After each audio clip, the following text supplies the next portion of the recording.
سیدہ طیبہ طاہرہ حضرت خدیجۃ الکبریٰ رضی اللہ تعالی عنہا کا یوم وصال رمضان المبارک میں ہے، اور بعض نے لکھا رمضان المبارک کی 10 تاریخ کو ہے۔ حضرت خدیجۃ الکبریٰ رضی اللہ تعالی عنہا نبی پاک صلی اللہ تعالی علیہ وسلم کی سب سے پہلی زوجہ ہیں، اور یہ وہ خوبصورت خاتون ہے جن کی موجودگی میں نبی پاک علیہ السلام نے دوسرا نکاح نہیں فرمایا۔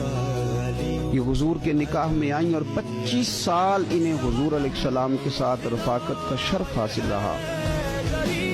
بڑی امیر تھیں، بڑا مال تھا، اللہ نے بڑا نوازا تھا، لیکن انہیں ہر چیز حضور کے مقدس قدموں پہ نچھاور کر دی۔ انہوں نے اپنا سارا مال لا کے حضور کی بارگاہ عالی مرتبت میں پیش کر دیا، اپنی ساری توجہات حضور کی خدمت پہ لگا دیں۔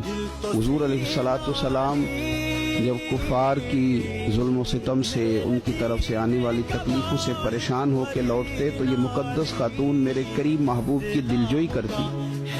گھر کے اندر نبی پاک صلی اللہ تعالی علیہ وسلم کا حوصلہ بڑھانے کے لیے اللہ تبارک و تعالی نے حضرت خدیجۃ الکبریٰ رضی اللہ تعالی عنہا کو منتخب فرمایا۔